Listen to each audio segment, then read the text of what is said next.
have got... What do you got? So much for the beginning of our episode. Yeah. So, just to confirm, you don't have anything? Nothing at all? No, unfortunately not this week. Okay.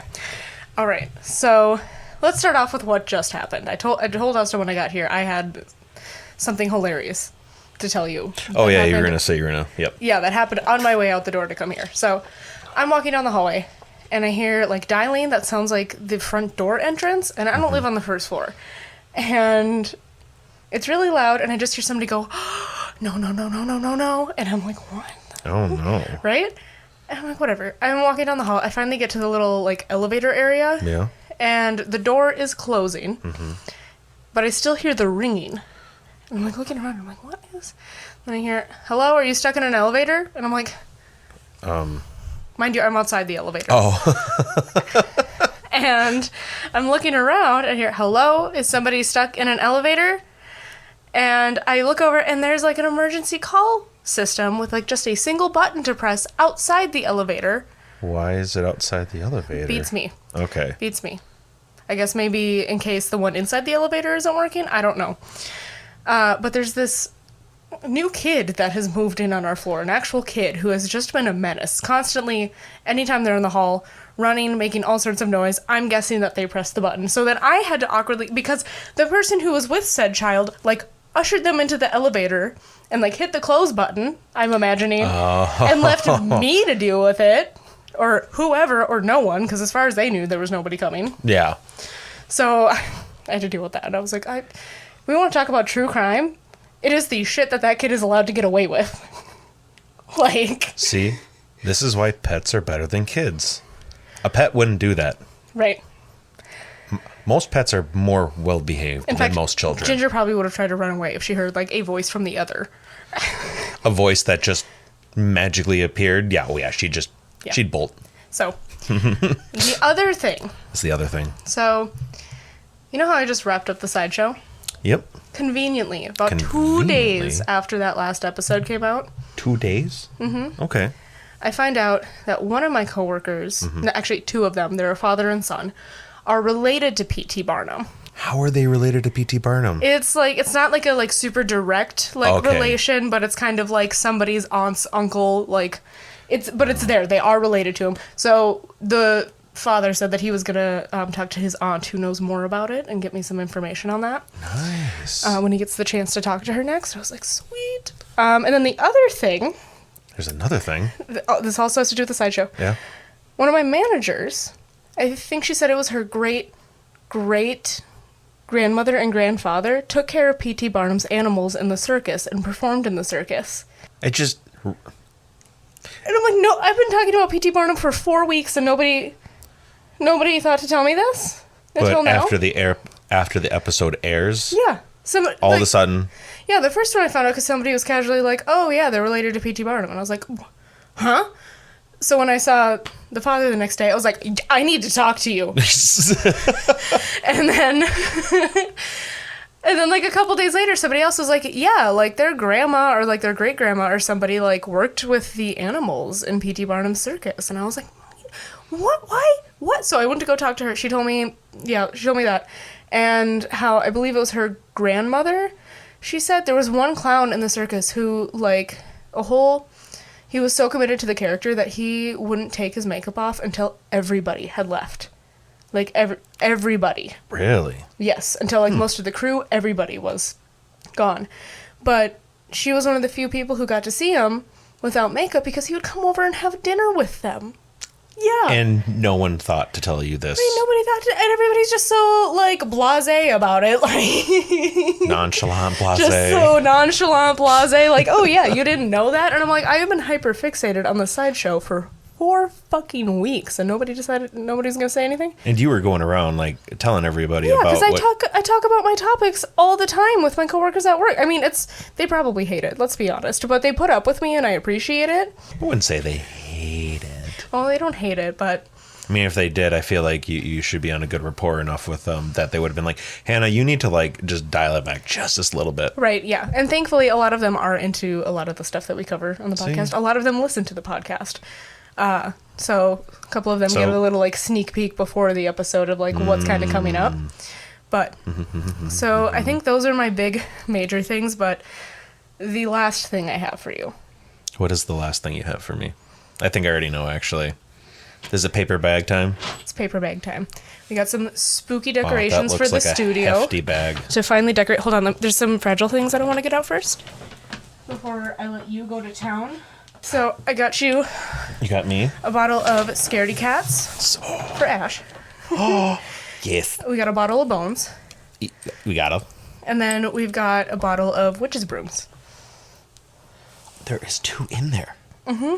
I was like, okay, there's only going to be like 1, but why did they make it plural? No, there's 2. There's 2 in A there. bunch of scaredy cats. And then like, boom. So this is the time of year for us to shop for decorations for the studio. I love this. So I picked out a few things while me and my mom were shopping for these are decorations glass, for too. my place. But Love it. Yes, I picked up a couple of things. Thank you, Brenda.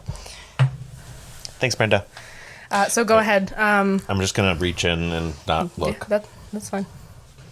Ooh, it's a big one. What I grabbed a black skull. It's a purple monochrome skull. Oh, you just can't tell with our purple lights. Yes, yeah. Purple monochrome skull. So we're gonna have to name that one. Yes, because we have a pumpkin. Let's go into that. Oh yeah. So Austin got a little buddy. His name is. We named him Seamus. Seamus the pumpkin. He's a jack-o'-lantern with a gold tooth, and we love him. Love him. So he lives on the back of our couch, and we're gonna have to name some of the things that I got here too. Oh yeah. Including the skull. The skull that I have at my house that I've had for years. Her name is Esther. Esther. is this boy or girl skull? Here. I think it just depends on. Why don't we put it out there for the audience? We'll post pictures of our stuff, but we'll let them help us choose a name for our skull and choose the gender or lack thereof. Yes, gender inclusive. All inclusive names are Fully open to the skull being non-binary. any name you want, even if it's ridiculous. We want a name, Right. All right. but it also has to fit. Anyways, let's see. We love old-timey names. It just fits. What is this? We got a little skelly boy with a little plant coming out of his head, and he's meditating. He is. He's really wonderful. I showed that Meditating. to Christian, and he was like, that looks like your friend Wes. And I lost it because it kind of does. Yes, yes. I've seen a few pictures, and I would concur. And I feel like Wes would also find that equally as funny. I also feel like this skelly boy has a little too many ribs, but that's okay. That's okay. Oh, what's this? So there's 2 of those. Oh, there's two. Wait, Those two? are little faux neon ghosty lights. Ooh, we got to put those up. Are Yes. these are they? Oh, pure white. Okay. Yes, they are white. I did forget to grab batteries for my place. I but have batteries. Okay, perfect. Like, come on now. Yeah. We'll be definitely putting those up. Yes. Okay. I see 2 things. Ah, look at this. I saw that and I was like, Austin. Hear that? That's solid, high grade, cheap wood. And we got a little another skelly boy. This one's like a wooden, like kind of plaque one. It's like a cutout. Yeah, a little cutout that you put like on a shelf. And he is giving the rock symbol. And with a very, very good smile. I didn't know skeletons could smile. Right. And I am in love. You are going to go just right there. Oh my gosh, we should get like He's a like little, at the barricades. We should get like a little table or barricades. behind. Oh, here, absolutely. And we can like fill it with Absolutely. stuff. And the piece de resistance, and I do remember this one when you showed me. We were talking about it last night because Austin actually picked out something that's a little matchy-matchy with Little it. matchy, and we'll go over that just a little. Wow, this is hefty. It is hefty. Like, so we got more Skelly Boys, and they are See No Evil, Hear No Evil, and Speak No Evil. And I happen to grab 3 succulent planters that are the exact same there, but they're the skull heads. So we're going to have we no evil here, only good vibes and pureness. Absolutely. All right, where is this going to go now? Well, you can just put them on the table for now, and Yeah, they can be our little in-studio audience. This is the biggest audience we've ever had. Thank you for Yeah. coming to our show, Honestly, guys. like I feel the room feels so full now. It really, my heart is full. Good. And then one serious announcement for our very few Patreon subscribers. I know that I did not get Tangent Tuesday out this week. They're upset. No, they're not. I don't think they're upset. I can say with certainty that our 3 Patreon subscribers love us so fully. You hear that, people? 3. You want the exclusive content? Hop on over to our Patreon. And maybe this will pique your interest a bit more than Tangent Tuesday, which is fair. So we're not going to do Tangent Tuesday anymore. Oh, no. Like I said, I did forget this month. I had a lot going on. I wasn't feeling very well. So we decided, because we've been having, like, we have something that we've been kind of holding on to, waiting for the right time to introduce it. And with it being, like, you know, our favorite time of year, and then I forgot Tangent Tuesday, we were kind of like, fuck it, why don't we just start it now? So, we are so happy to introduce to you on Patreon the Auditorium, spelled O-D-D, Auditorium, like in the sideshow. Mm-hmm. And this is going to be our after chat for Patreon subscribers, where we're going to talk about basically anything else weird, spooky, whatever. I am super excited for the first one because Hannah and I watched a documentary last night, and I really cannot wait to have this out and talk about it a little more in depth with Hannah tonight. Absolutely. I am I'm going to give you guys a little sneak peek. Maybe we'll leave some breadcrumbs. Okay. See if it interests them. This time we're going to be talking about the Homo naledi. Naledi. I couldn't remember the last name. Yeah. Yes, which Naledi is a newer species of the Homo genus, which is the species group that humans are in, that Homo sapiens are from, that was discovered in 2013, and they have some very interesting attributes and things that they left behind that previously we thought only Homo sapiens had done. Yeah. And they did it a very long time before we did it. So that's about all I'm going to say. If you're interested in that, come on over to Patreon. Our basic subscription is $3. That's the only level that we have right now. And after each episode, or the same day that we post each episode, we'll have the after chat on there for you to listen to. It'll be like 10, 15, 20 minutes, just kind of depending on the day. We might talk about one topic, like we are this time with the Homo naledi. Otherwise, we might both have like a little topic or something to talk about, and it's just going to be a little something extra for you guys. Extra and odd. It's always going to be odd. Yes. Odd and fascinating. And keep an eye out on social media. We might post a little reel or a little snippet of our first auditorium for you guys, just to get a little taste of it, in case you want to hear a little bit something before you fully commit to it. And which is totally fair, but you're also supporting the channel when you go to our Patreon, because everything goes right back into our show. It does not go back to us. Just want to throw that out there. You want better content, like we've said in the past? Yeah, absolutely. It helps us, be able to give more quality content and just really put our all into. I mean, we're already putting our all into the show, but it just adds a lot and allows us to be able to do some extra things that otherwise we might not be able to do. Exactly. So, without further ado, everyone, welcome to episode 23 of the Bleeding Grave podcast. Let's get into it. I've got the coin by me. Okay. I don't know who's supposed to flip it. I'm just going to say ladies first again this week. Okay. Just ladies first. This is weird. I don't think we've had to flip the coin since we got the couch, so we actually have to catch it now. Yeah, we do. Can't be on the... Right, here we go. Wow. Jesus Christ. Where did it go? It went down that way. So it went to the floor. It did go to the floor, but... Maybe. You want to, Found it. Okay. It's heads. It is heads. So you get to go first. Sweet. All right. So, Hannah, try to remember, who did I do last week? Oh, I did Lobster Boy. You did Lobster Boy. I did Lobster Boy. So now we are going back to an actual serial killer. The first female serial killer is who we're going to talk about today. Like the first ever? The first known in the United States. Oh, in the United States. Her name is Aileen Wuornos. Some of you may have heard of her. There is a movie called Monster starring Charlize Theron, who plays Aileen Wuornos. Aileen would be a great name for our skull. Hello, Aileen, and welcome to the Bleeding Grave studio. Yeah, we'll post pictures of all the decorations and let us know if you think Aileen is fitting for our little scully friend. Cool. We might have some different thoughts and opinions after the story too. But that's fair. We're not necessarily naming her for her. It's just a good name. It is a good name. So, Aileen was born February 29th, 1956 in Rochester, Michigan. Her mother, Diane, had Aileen when she was only 6 years old. Aileen was the youngest of 2 kids. She had an older brother named Keith. Aileen never met her father. Aileen's mother divorced her husband 2 months before Aileen was born. So on January 1960, Diane, Aileen's mom, abandoned her children and left them with Diane's parents.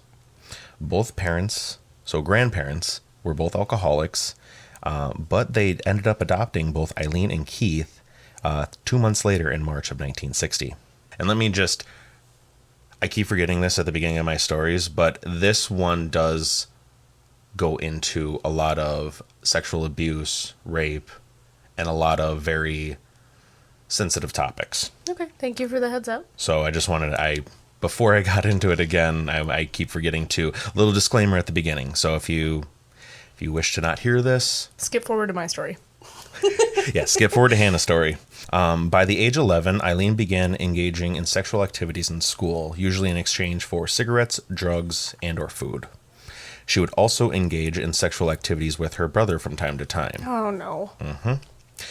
In an interview, Aileen said her alcoholic grandfather would abuse her as a child and usually would end up sexually assaulting her. Usually before beating her, he would strip her of all her clothes. He's not a good man. No. Not a good man at all. Absolutely not. In 1970, at the age of 14, Aileen became pregnant after being raped by a family friend. And on March 23rd, 1971, Aileen gave birth to a boy, and the boy was placed up for adoption very quickly. A few months later, after giving birth, Aileen would drop out of school, and she didn't even make it to high school. This was like at the end of middle school for her. I'm sorry, please remind me of when this is. When? As in, like, year-ish. Oh, so Decade. So this is 1970s now we're in. When Aileen was 15, she was thrown out of the house by her grandfather, and she ended up living in the woods near her old house where her mom, Keith, and Aileen lived. And at the age of 15, she started to support herself by prostitution. That's really unfortunate. Mm-hmm.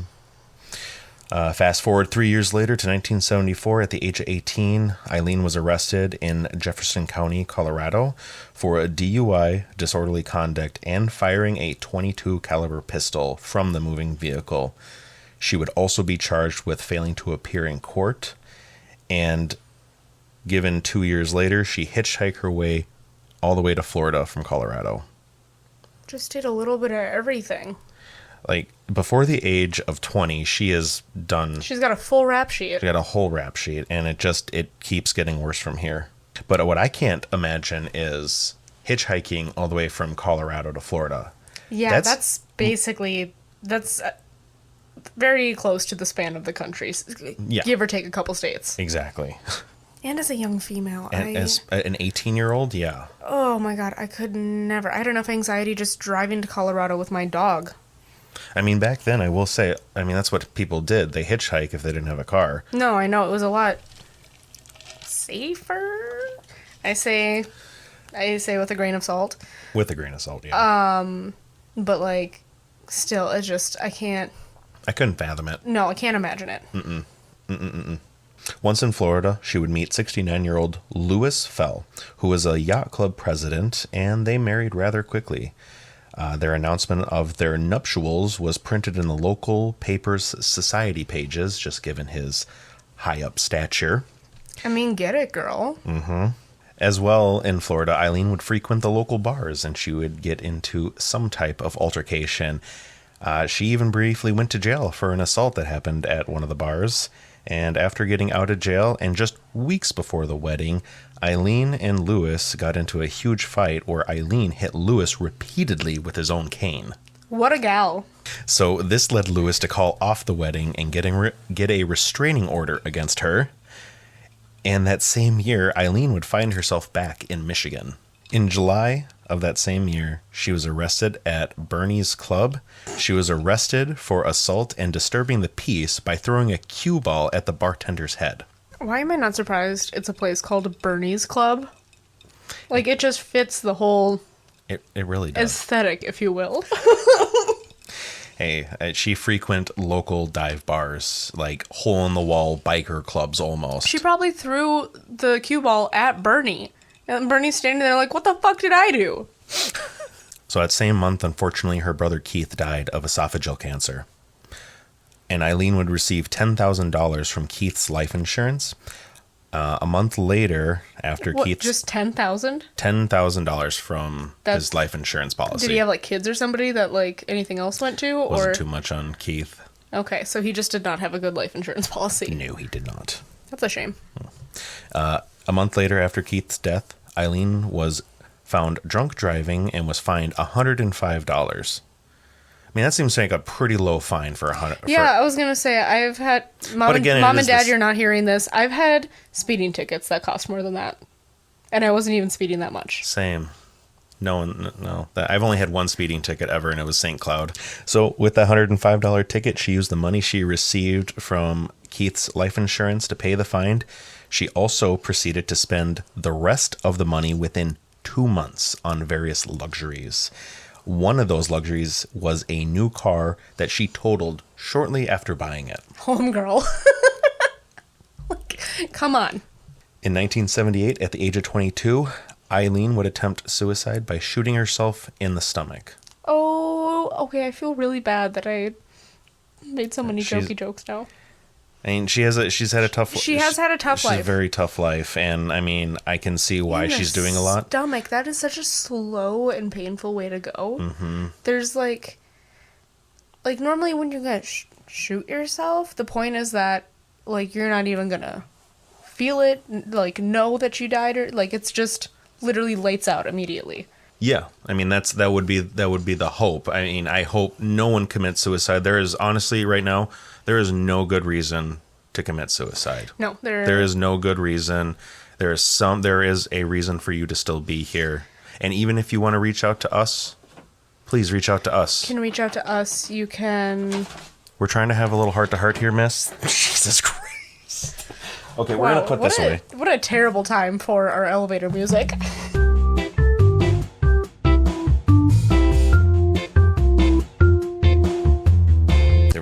We will go ahead and we'll put the American Suicide Helpline information in the description of this, but also... It is Suicide Awareness Month as well. It's nice they have a new 3-digit number. Yeah, it is 988. 988, yep. That's what I was looking up real quick. So you can call or text 988 to talk to a counselor. If you are struggling, if you are in some sort of mental health crisis, if you feel like committing suicide, and they also have resources on their website as well. But like I said, we will also put that information in the description for the episode, and we will put it along with our social media posts for this episode as well. Absolutely, because we want you to be here. We do. It is not worth... Every life is precious and worth something. And it is not worth it. There is always a reason to stay here. And from speaking from personal experiences, I am glad I am still here today. And I tell him all the time that I am glad he is still here. Mm-hmm. Hannah is definitely one of the biggest reasons I am still here. Stop it, you're going to make me cry. Hannah's my little sister, and I love her deeply. I love you too. I mean, go ahead, tell me your murder story. Got a little sentimental there. All right. In another interview, Aileen would go on to say she attempted suicide 6 times between the ages of 14 and 22. Just as a baby. As a baby. I mean, there's no good reason, but I understand why, given her childhood and everything, why she would feel... You can sympathize and you can empathize. Yes, 100%. So let's fast forward to May of 1981. Aileen was back in Florida and was shortly after arrested in Edgewater, Florida for armed robbery at a convenience store. She stole $35 and 2 packs of cigarettes. Just adding to the rap sheet. She's literally doing it all. She really is. And was sentenced to prison in May of 1982, so a whole entire year before she was even put into prison over stealing $35 and 2 packs of cigarettes. That's our criminal justice system for you. It really is. Especially in Florida. And she was released. She served 13 months and was released on June 1983. In May 1984, so almost another year later, she was arrested again for attempting to forge checks at a bank in Key West, Florida. Doing it all. Like, that's all I gotta say. Like, it's something new every time. Every year. And then a year and a half later, in November 1985, Aileen was named a suspect in theft of a .38 caliber revolver and a box of ammunition. This happened in Pasco County, Florida, but nothing came of this because police couldn't prove it was Aileen. They literally did not have a smoking gun, so they couldn't pin it on her. Well, hot damn. Until January 4th, 1986, Aileen was arrested in Miami, Florida. She was charged with car theft, resisting arrest, and obstruction of justice by providing identification with her aunt's name. So she is now going by different aliases as well. When the stolen car was searched, the police found a .38 caliber revolver and a box of ammunition. Wow, that's Wondered who done it. She went to prison for a little bit. And that same year, in 1986, Aileen met Tyria Moore. Aileen was 30 at the time, and Tyria was 24. Tyria was a motel maid at a gay bar in Daytona Beach, Florida, called Zodiac. And shortly after the two met, they moved in together, and Aileen supported them both with her prostitution. On July 4th, 1987, police detained both Aileen and Tyria for questioning in regards to an incident in which they were both accused of assault and battery with a beer bottle. The two had... It's not the weapon of choice that I thought you were going to say. I know, when somebody's accused with assault and battery, it's usually like something very blunt. Yeah, not a beer bottle. Hey, whatever you got to use at the time. Aileen is fucking scrappy. She is very scrappy. But the two had alibis, and they were released. So, remember when I said Aileen would support her and Tyria with her prostitution? Yeah. So, she would frequently hitchhike, and she would get picked up by random men to perform sexual acts, obviously. The first being Richard Mallory, who is 51. He was a electronics store owner, and in November of 1989, he picked up Aileen for some favors, drove her to an abandoned area, but on December 13th, his body was found in a wooded area not far from where he took Aileen. 2 bullet wounds were found in his left side chest that passed through his lungs and being the cause of death. First off, oof. Second off, I fucking knew it, but I tried not to call it this time. A little side note on Richard here. He was convicted on attempted rape charges as well. I just want to throw that out there. So, one quick thing. Usually the trope is... I guess not usually, but in my mind, usually the trope is the person who's picking up the hitchhiker is usually the murderer. Is, but it's... But it's the other way. It's the other way around. That's so fascinating. Mm-hmm. Which, like, obviously anything is possible, but it's interesting to me. So the next person that picked up Aileen, his name was David Spears, age 47. He was a construction worker, and he picked up Aileen on the side of the road for sexual favors. And after a few days, his family reported David missing. And on July 1st, 1990, his body was found alongside US 19, and he was found shot 6 times with a .22 caliber pistol. 6? 6 times. That's an overkill, is it not? I mean, or does she just have a really bad aim? I mean, right now, we don't know that it's her as well. Okay, come on, Austin. Be for fucking real. No. Yeah. The next person to pick up Aileen, his name is Charles Carr Skadon. That is a name I had to look up. Charles Carr Skadon. Charles Carr Skadon. Skadon? Skadon. Skadon. Skadon. What a name.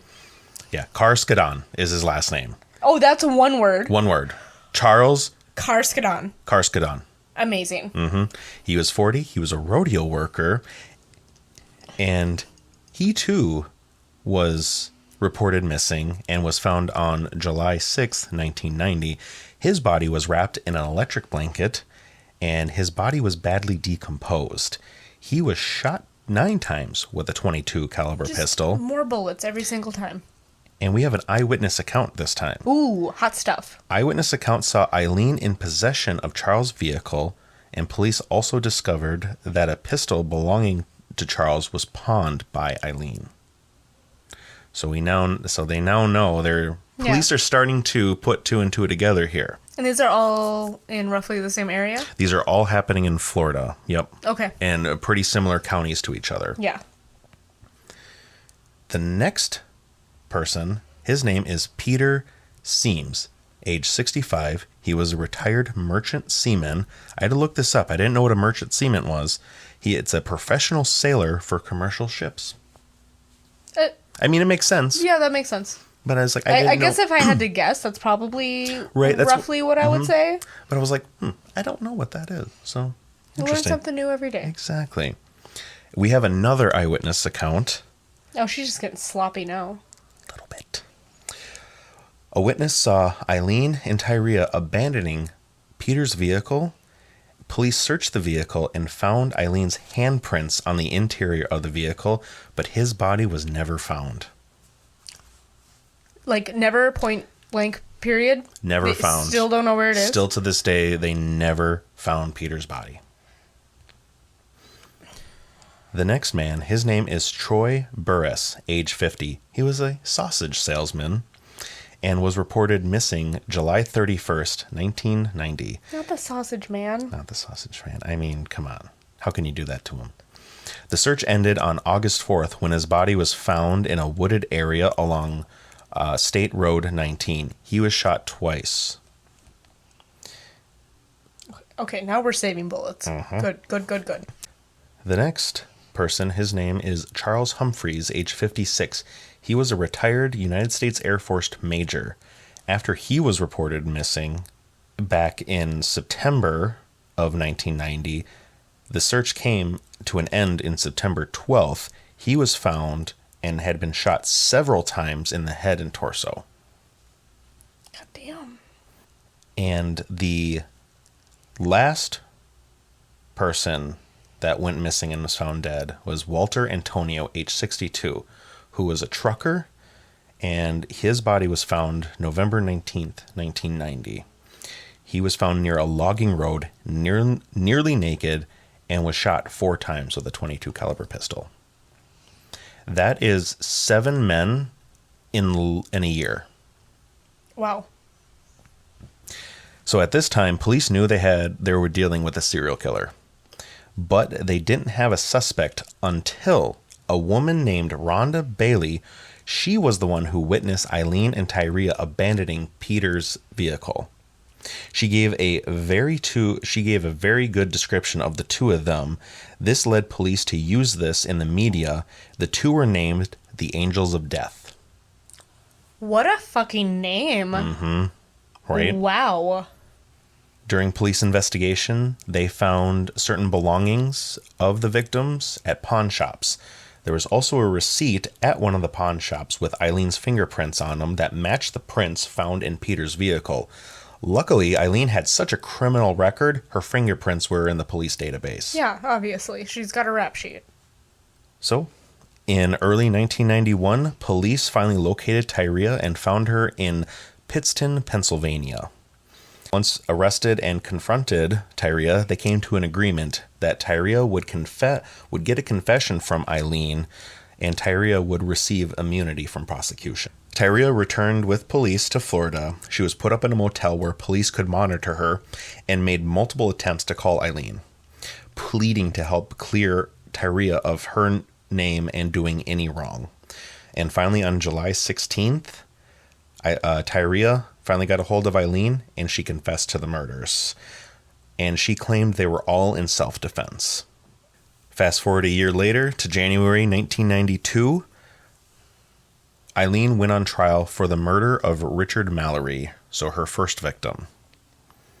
Aileen was found guilty with the help of Tyria's testimony, and at the sentencing, a psychiatrist found that Aileen was mentally unstable, diagnosing her with BPD, or bipolar personality disorder, and antisocial personality disorder. Oh, I've heard the antisocial personality disorder can be such a bitch. And let me tell you, you really see it when you watch the documentary on Aileen.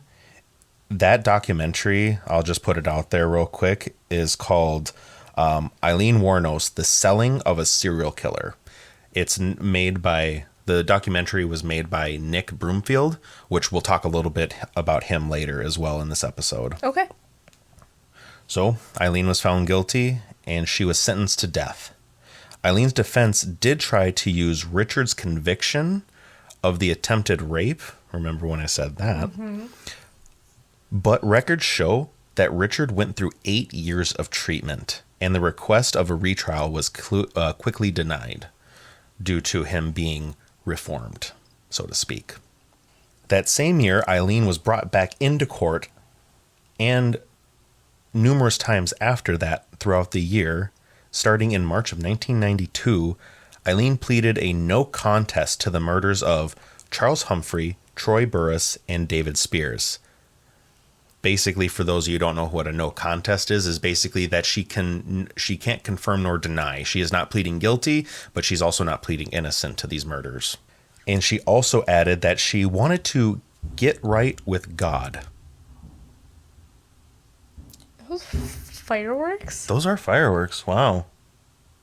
Aileen would also go on to state, I wanted to confess to you that Richard Mallory did violently rape me, as I've told you, but the others did not. They only began to start. Meaning they didn't get to do anything else besides having the intent, is how she's stating it. And in May of 1992, she was sentenced to death 3 more times.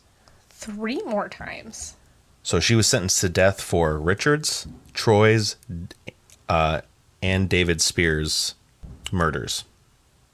She was sentenced to death 4 times. I don't think I've ever heard of somebody getting multiple death sentences. Mm-hmm. I also got to remember this is in the 90s and laws were different in the justice system in Florida. A month later, in June 1992, Aileen would plead guilty to the murder of Charles Carsagan. God, I can never... I'm sorry, I'm butchering his... Carskadon? Carskadon. Yes, Yeah. Carskadon. Skadon. It's a very difficult name to say. I am sorry if I keep butchering this. In November, she would receive her 5th death sentence for Charles's murder. So she's up to 5 now, and she's killed 7 men. Are these, is this all one trial, or is it multiple? No, they keep bringing her back in. In February 1993, Aileen would plead guilty to the murder of Walter Antonio, this giving her 6th death sentence. No charges were brought against her for the murder of Peter Seams, since there was no body ever found. And Aileen was interviewed numerous times throughout the trial, and her stories were filled very much with inconsistencies. Originally claiming that all 7 men tried to rape her or attempted while working as a prostitute, but later stated it was a robbery and she did not want to leave any witnesses. She would be on death row for 10 years, and towards the end of those 10 years, she was interviewed with the filmmaker Nick Broomfield, like I stated earlier. And at one point, when she thought the cameras were off, she confessed all the murders were in self-defense and that she could not stand being on death row and she just wanted to die. Oh. Mm-hmm. During her time on death row, Aileen wrote and appealed to the U.S. Supreme Court, but ultimately was denied. I have part of the letter right here. I killed those men, she wrote. Robbed them as cold as ice, and I'll do it again too. There is no chance in keeping me alive or anything because I'd kill again. I have hate crawling through my system. I am so sick of hearing this "she's crazy" stuff. I've been evaluated so many times. I am competent, sane, and I'm trying to tell the truth. I'm one who seriously hates human life and would kill again. Sounds like almost weirdly self-aware. Mm-hmm. But Aileen argues, though she is mentally unstable, yet she stated in her letter that she is completely sane, and she also states that she did not know what she was doing. Even though a panel of psychiatrists agreed she knew what she was doing. She may be mentally unstable, but she is stable enough to understand the actions that she has done. In her final year of 2002, this would mark 10 years on death row, Aileen began to accuse other inmates of tainting her food. Sometimes she would say there's dirt in it, saliva, and sometimes even urine. She stated she overheard prison personnel saying they were trying to push her to her breaking point so she would commit suicide, or so they could rape her before she was executed. She complained about her living situations. She said she was strip searched regularly, handcuffs were always tight, windows were checked often, there was low water pressure, mildew on the mattresses, and claiming people had pure hatred towards her, whether it be inmates or guards. Aileen would regularly boycott eating and showering if certain guards were on duty. I mean, it's no secret that our prison system is a mess, and that living conditions are less than favorable a lot of times. But, like, how much of all of that you just mentioned was true?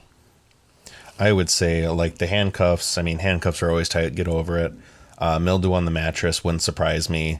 Low water pressure wouldn't surprise me. Yeah, but, like, the tainting her food and certain guards are, like, out to get her and trying to push her to her breaking point and everything. Which I could see that as well. I could see it, but, like, again, we know she's unstable. So, Exactly. Interesting. It's a lot of hearsay. Yes. And all these claims she made about her living conditions and what people were doing to her, she made these claims to her attorney. Her attorney states, Miss Wuornos really just wanted to have proper treatment, humane treatment, until the day she was executed. This is a tough one. Truly, because, like, prostitutes and sex workers can be raped. However, given the track record and the things that are going on, and I'm not one who would normally side with, you know, the authorities and be the one to jump to, like, okay, but was she really raped? Right. Because she's a sex... And it's not necessarily because she's a sex worker that I'm saying. But, like, she's unstable. She committed these murders. We'll never know what actually happened between her and these men. But either way, she... Even before all of this, she has a track record that tends to show a lack of empathy towards other people. Anyway. Right. And I mean, to add to what you said, you're 100% right. And this is why it makes this case so fascinating, because when you're watching the documentary and you're seeing her talk in front of the court or talking in front of interviewers, you feel bad for her. But then quickly she turns and snaps. So it's like, whoa. Like, it's like you wanna believe her. You wanna be like, yeah, you've had such a terrible life and all this bad stuff has happened to you. But at the same time, there is, like, it seems like you did a lot of this to yourself, and you put yourself in these situations, but you even wrote a letter. You confessed that you wanted to murder people and you hate human life. Yep, and there's that one too, where she just sort of said that she wanted to do it. And this is a really tough one where it's really hazy, and you have conflicting feelings on this. Yeah, I really don't want to fall on one side or the other, because truly I am just somebody from Minnesota who makes a small little podcast with my cousin. I am not an expert. I really don't have any reason to be commenting on this and to be having thoughts and putting it out there on it. And I wholly acknowledge that. But wow, this is a tough one. You get filled with a lot of emotions and conflicting opinions and everything. Because like on one side you're like, you want to believe her. The other side, it's like, she's very mentally unstable and she needed help a long time ago. And that's why it's just so fascinating. And like a kind of the root of it is the failure of, her being taken care of and cared for and everything. And it's not like our listeners listen to us to hear our takes on it necessarily. They listen to it for the stories, but you know, we've always said we're here for a conversation, and this one is a hard one to have a conversation on. But at the same time, I think it's a good one because it really makes you think. Yes. Because we definitely have conflicting stories here, and with these Wow, they are really going with those. Okay, they're done. Oh, Ash, your tail's all poofy. You scared, Widow One? Oh. Okay. Yeah, wow, pause they it. are done. Okay. So during her final year, she turned on her interviewer, Nick Broomfield. You sabotaged my ass, society, and the cops, and the system. A raped woman got executed and was used for books and movies and shit. Her final on-camera words were, "Thanks a lot, society, for railroading my ass." And that was a lot of the times when she talked, she would end her sentences with "my ass." Wow, I mean, that's hard because she, like, what I'm getting from you is that she presents her side of it with, like, such conviction. Mm-hmm. But, like, especially with those diagnoses, it could be so insincere. It really could. And that's the thing. And that's where you contemplate, like, you want to believe her, but at the same time, she's got all this other stuff. I'm not going to fall on one side or the other with this story. No. And that's just the truth of it. I don't think anybody really should fall. I mean, if you do, you do. Whatever. I mean, this is one of those cases that you really can't. Everything about the story is fucked up. Everything really about it. Oh yeah, the whole thing is super fucked. Her execution date came on October 9th, 2002. Aileen declined a last meal and went for just a single cup of coffee. Her last words were, "Yes, I would just like to say I am sailing with the Rock, and I'll be back, like Independence Day, with Jesus, June 6th, like the movie, big mothership and all. I'll be back. I'll be back." Her execution was performed by lethal injection, and she was pronounced dead on October 9th, 2002 at 9:47 a.m. Like, wow, what a set of last words. I want that one on a t-shirt, actually. Do you want all of that? I'll be like Jesus, I'll be back.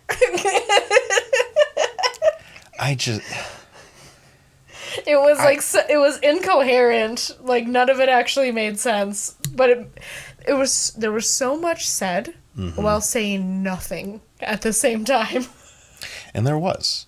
And man, this story, just reading these articles, watching this documentary. This had to be exhausting. It is. It was. It still is.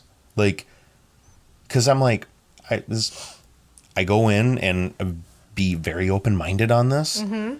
And I'm still like, I don't know whether to believe her, but at the same time, given the evidence, it's like she is mentally unstable and she did commit these murders. And maybe some of them were in self-defense, but maybe not all of them. But we won't know that because it seems like we'll never, and we still will never get the truth from her. Oh yeah, truthfully. And I mean, the beauty of it is that we don't have to have the answers. No. Like I said, we're just here to talk about it, but we like those clean-cut conclusions. We like to have the answers. That's part of why we talk about this stuff. Yeah. Is because we like to understand it and everything. And it is infuriating with cases like this when we can't understand it and we can't get into the mind of them. I mean, there was so long for research to be done on her, essentially. Oh, yeah. And to try to figure it out. And I think there was just so much going on that even experts probably couldn't truly find an answer. Mm-mm. And it's unfortunate, but it's all that much more fascinating. Right. Which is the morbid part of this, the morbid curiosity. Definitely. And honestly, I highly recommend that documentary. It is very well done. What was it called again? It's called Aileen Wuornos, The Selling of a Killer, or The Selling of a Serial Killer. Okay. Something along those lines. You can find it on YouTube. It's about an hour and a half long, and it's weird how it's been made, but it's just basically Nick Broomfield and his cameraman, and they just go to anyone and everyone who was involved. They go to the places that Aileen would frequent, and this was all during her 10th and final year during her while she was on death row. And like it takes a bit to kind of get into it, because it's like it's kind of like a documentary that you're not used to. Yeah. It's kind of a slow burn. A little bit, and it does kind of jump back and forth a little bit, but just to see her and watch her talk and react and everything is just, it's mind-blowing. Like, you're speechless. It's just surreal. It's surreal, and you're left speechless. But and once, like, you see her for the first time in the documentary, at least for me, I'm like, I'm invested now. Mm-hmm. And like, I've always heard about Aileen Wuornos as well, and I was so excited to cover her. I was like, I gotta do that one. Yeah. And then when I found that I could find the documentary, because there's for a bit where I thought I had to buy the documentary, which I wholeheartedly would, but if I can find it on, if you can find it for free, if I can find it for free, I'm gonna do that. I'm a bit of a cheap ass sometimes, but I mean, who wouldn't? I mean, in this economy, be a cheap ass. Oh my god, yeah, be a cheap ass. That's why we only have the one subscription service at $3. Exactly. It benefits us and it benefits you. Yes. But that is the case of Aileen Wuornos. Thank you for doing that, especially because, like, I can imagine how exhausting that was doing that research and everything. Mm-hmm. I think you did a wonderful job. Thank you for that. Yeah. So, Hannah, what do you have for us today? I have a haunted house for you. Oh my god, haunted house. What kind of haunted house? Are we talking like haunted mansion? A haunted mansion. And we're not talking some like haunt like with actors. We're talking no. Truly haunted mansion. We're talking about truly haunted mansion. It's spooky season. Why do I feel like this haunted mansion is going to have some foul play in it kind of deal? It like doesn't actually. It's a happily haunted home. Okay. Well, let's get into it then. Yes. I can't wait. Yeah, so we're coming. I've been taking you all over the world. She sure fucking has. Oh my god. So we're returning to the Midwest. Where in the Midwest? In Alton, Illinois. Okay. We're going to the McPike Mansion. McPike Mansion. Yes. That sounds fun. So. It's a fun name. It was constructed between 1869 and 1871. Great year. Great years. Year. It originally sat on 15 acres of land at one of the highest points in the town, which was once known as Mount Lookout, and that's what the owner of the estate named the estate, was Mount Lookout. A little on the nose, don't we think? Right. A little bit. So it was designed by architect Lucas Pfeifenberger. Now that's a fun last name. Yes, who was hired by Henry Guest McPike. Okay. Notably, it had 16 rooms, 11 marble fireplaces, a basement, and a vaulted wine cellar. Vaulted? Yeah, like the ceiling was vaulted. Huge wine cellar. Huge wine cellar, which, like, it'll make sense in a bit. Okay. So McPike built this mansion to be his family's home, and they lived in it until his death in 1910. Okay. McPike Mansion has been called the most haunted place in Illinois, as well as the most haunted house in the country. And it's very well known in the area, and people travel from all over to visit it now. Oh, so you can actively go inside and visit? Mm-hmm. Or okay, cool. Yep. So let's talk about Henry McPike for a second. Yes, the owner. He was the first owner. He was a busy man, a bit of a Renaissance man, if you will. Oh, okay. Right? So at one point, he was the mayor of Alton, the town where this is located. He was also known to have been an industrialist, a fire insurance investor, and a landowner owning more than 700 properties in the area. Oh my god. And that's where people believe his money came from. Okay. Makes sense. Mm-hmm. He was also incredibly passionate about horticulture and had the estate planted with many types of shrubs, rare trees, and flowers, and an extensive vineyard. Oh, hence the wine cellar. Mm-hmm. So here he developed his McPike grape, which made for a very fine Rullander, which is like a type of Pinot Grigio. Okay. And earned him recognition at the Mississippi Valley Grape Growers Association. Say that one 5 times fast. No, thank you.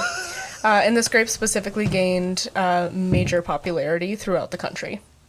He also founded what is now the oldest horticulture society in Illinois, which as far as I could tell, was just called the Illinois Horticulture Society. Okay, I redact my on the nose with Mount Lookout, and that's more on the nose. A little bit. McPike was also an avid abolitionist during the American Civil War and a friend of Abraham Lincoln's. Oh. And he actually arranged, I believe it was one debate, but maybe it was more between Lincoln and another senator in the town. Okay. Due to his involvement in the movement, it's speculated that McPike Mansion may have actually been a stop along the Underground Railroad, but there's nothing that proves this definitively. Oh, more hearsay? Mm-hmm. Okay. So, after McPike's death in 1910, the history of the house is somewhat unknown until 1936. Okay. At some point in that time span, the mansion served as Brown's Business College. And then in 1936, it was purchased by Paul Leichinger, who used it as a boarding house. Oh, okay. Yeah. A boarding house, like what? So I feel like boarding house is a more of a generic term. It's a very broad term. I didn't find too much. It could have been yeah, it's a broad term. It could have been kind of a hotel. I heard it referenced as a few different things, but okay, so it's had multiple uses over the years. Okay. Yeah, so I'm guessing it was really a place for people to come and live there, probably temporarily. Fair. Okay. Yeah. And he owned the house until his death in 1945, and by 1950 the house had been abandoned altogether. Oh, okay. Mm-hmm. So during its abandonment, the lack of upkeep, weather, and vandalism took its toll on the building. Mm-hmm. Thieves stole the hand-carved banisters, most of the crown molding, all of the light fixtures, and every single toilet. Not the toilets. The toilets. Man, the audacity. Honestly.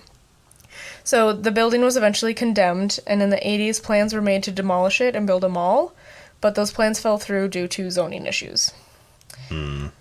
So until the mid-90s, the fate of the home was unknown, and it even found itself on the list of the top 10 most endangered historical places. Wow. So, makes sense. In 1994, husband and wife George and Sharon Ludke, we'll say Ludke, built the property, bought the property on a whim at an auction. On a whim, okay. Goals. Yes, I wish to have that kind of money. Right. So their goal was to restore the home to what it once was and turn it into a bed and breakfast, but the cost of the repairs were so astronomical that they started hosting historic and then eventually paranormal tours to raise money for the restoration. When they bought the home, they had no idea it was haunted. So they're just on their whim to do paranormal investigations, but not know that the place is haunted yet. No, they didn't do the paranormal investigations until they knew it was haunted. Oh, Originally, it was historical, and now it's historical and paranormal. Got it. Okay. Yes. So let's get into the hauntings. Yes, please. So, talking about this place, Sharon, one of the owners, comes up a lot. She seems to be the one who's most involved with it and the ghosts. Mm-hmm. So, we'll start with Sharon. Her first experience was shortly after they bought the home. She had tripped over something in one of the rooms, and as she was losing her balance, she felt something grab her waist as if it was trying to steady her.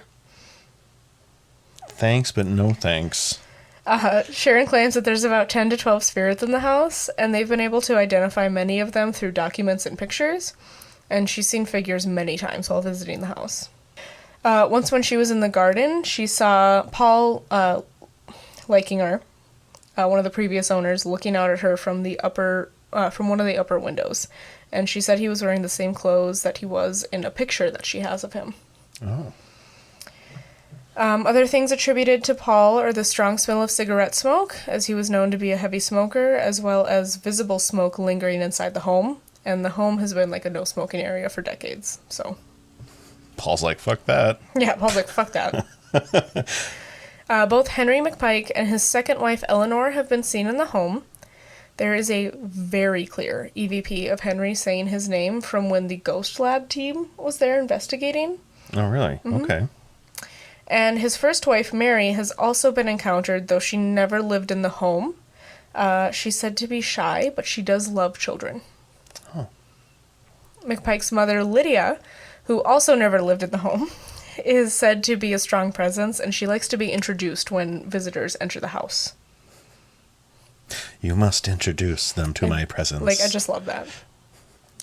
McPike's son, James, and his daughter-in-law, Jenny, are also around. The current owners say that Jenny is the trickster of the group of spirits, but it's all in fun. She might lightly pull on your hair or touch your ear, but she's never hurt anybody. Okay. So, you might be getting into this, but my question is, what do you think why these spirits are here, even though they never died in the house? I'm gonna guess because this home was kind of, it was the result of the hard work that Henry put into building this home for his family. Mm-hmm. And it meant a great deal to him, and considering he resides there. And it honestly sounds like he was kind of like an upstanding guy, from what I could tell. There wasn't too much information online about him. Mm-hmm. But I could imagine that maybe the other spirits want to, live whatever eternal life is on the other side with him. And maybe just that strong connection that he had was enough to bring them there. I like that. And even if they didn't necessarily live there, that doesn't mean that it wasn't a place where there were a lot of, like, happy memories made as well. It's just a very positive radiating of light. Yes. I love that. Yeah. So there's a ghost of a girl named Sarah who was a servant on the estate, and she can be identified easily by the smell of lilac perfume that follows her. Yum. I love lilac perfume. I just love lilac smell in general. She's very friendly, and Sharon claims that she's even been hugged by Sarah. I want to be hugged by a ghost. Me too. I feel like that would be an interesting feeling. Yes. Yep. So, refreshingly, instead of a woman in white, there's a woman in a green dress with long hair who's seen on the stairs. Objects will regularly disappear and reappear in completely different places. Naturally. Yep. There's also unexplained footsteps, doors scraping open and closed by themselves, and disembodied children's laughter. Yeah. Mm-mm. Spooky, but that does lend to the idea that there's happy memories there. There is, but it's just disembodied children laughter just gives me the chills every single time. Yeah, it's a spooky one for sure. The wine cellar is claimed to be one of the most haunted spots on the property. There's an unexplainable mist that follows people through the cellar, and the heavy metal door has been seen moving on its own. And I mean like a heavy metal door from the late 1800s, early 1900s. For a cellar? For a cellar, that's going to be heavy. It's going to be heavy. It's incredibly common to catch orbs or mists in pictures inside the home and around the property, as well as apparitions in the windows in pictures taken from the outside of the house. Oh. So let me show you this one insane one. Yeah. If I remember correctly, it's only from a couple of years ago, and it was somebody who I think had visited for a tour who took it. I'm just going to zoom in on the window I want you to look at. Okay. Oh. It's like they're standing there kind of with their hands like this. It's incredibly clear. That's the thing. You can see the mustache, the eyes, the nose, like everything. Okay, when I zoom out, I can definitely see the mustache a lot better. But yeah, that's... the eyebrow, the eye. It's incredibly clear. That's like, this is the most clear, like, ghost. Like, I was looking at it, and I was like, it almost looks like there's a painting on the wall, but, like, there's nothing there. There's not actually anything there. Right, and it's like, you can't even, and you can't even see through. No, you can't even see through it. Like, it literally looks like a person there, and there's light on one side of their face. Yes. And you can only see half their face, but it's like... Because there's a shadow. Yeah. Of the light coming in through the window. Wow. That is really cool. So, I think some people believe that that's Henry. Yeah. I did see a couple pictures of him earlier, and honestly, like, yeah, I think that could be him. And then there's a few pictures and things that they have on their website. Oh, that's a plant. There's a few pictures and things that they have on their website, and one of which is of the front of the house. Mm-hmm. And in 2 windows, there are huge orbs that take up, like, a third of the window. That don't look like they're like a reflection of light from the outside or anything. It's crazy. So I'll get that picture and I'll post it on social media. Yeah, absolutely. But you can see there's like a lot of pictures on their website where there's like just mists right in front of like whoever they're taking a picture of or whatever they're taking a picture of with no reason for that to be there. There's orbs everywhere in the pictures. Like that has to be like hands down from what I could tell, at least online, the most common thing. Okay. So. Nice. The owners maintain that there's nothing evil in the house, like what was claimed on Ghost Adventures by one Mr.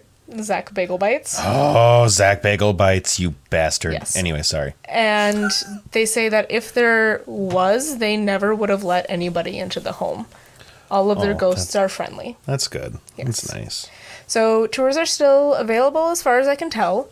They involve a walk around the property to talk about the history and end with a dark session in the wine cellar with paranormal investigation equipment.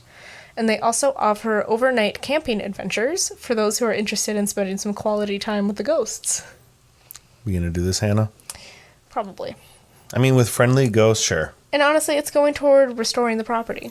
Oh, even better. That's why they started doing these tours and everything, was to raise the money. They were quoted $50,000 just to fix the roof. I mean, that doesn't surprise me with a home like that, because, I mean, you're going to have to replace so much stuff for how old it is. Yeah. And the home is now on the National Register of Historic Places. Of course she found the bag. She did find the bag. Come here. Air gel. So that is the McPike Mansion. I love that. Yeah, I wanted to do a little spooky haunted house to kick off spooky season. I mean, I do remember you saying you did want to do something fun spooky to kick off spooky season.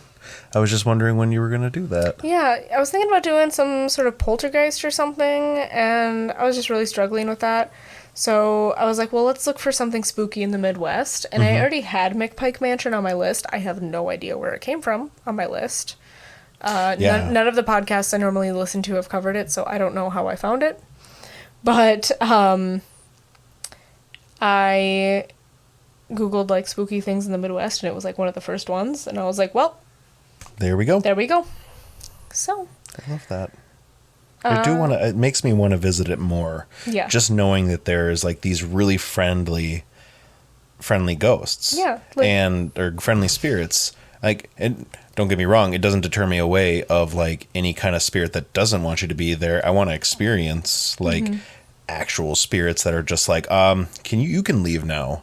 Right, but, yeah. But they're not going to harm you, though, either. But the draw to a place that has spirits that, like, seem like they want to interact with the living, and they seem perfectly content in whatever it is that they're doing, and everything, and especially spirits that have made such a name for themselves. Absolutely. It's definitely very intriguing, and I would love to go sometime. Yeah, we got to, like, make a weekend out of it or something. I mean, it's just in Illinois. Absolutely. Yeah. It's probably, I think it's in 10 hours away or something? Where this location is? Because, I mean, to get to Chicago, it's like 8 hours. Southern-ish Illinois. Okay. Not like the full, like, southern Illinois, but it's towards southern Illinois, if I remember correctly. But yeah. I mean, a 10-hour drive, I mean... Honestly, it wouldn't be bad. No, I think it'd be a fun trip. Yeah. Thank you for covering that one. Yeah. That was fun. Absolutely. It's a good way to... It was good to have your story after mine. It worked out really well. Yeah, it did. It was a fun... Yeah, it was lighthearted. And it was the fun kind of spooky. I was thinking about doing, like, an asylum or something, but I was like, no, I don't want something that's super heavy. Right. But speaking of fun, Hannah, do you have our cemetery fun fact of the episode? I do. So this one Stop hitting your mic. I know.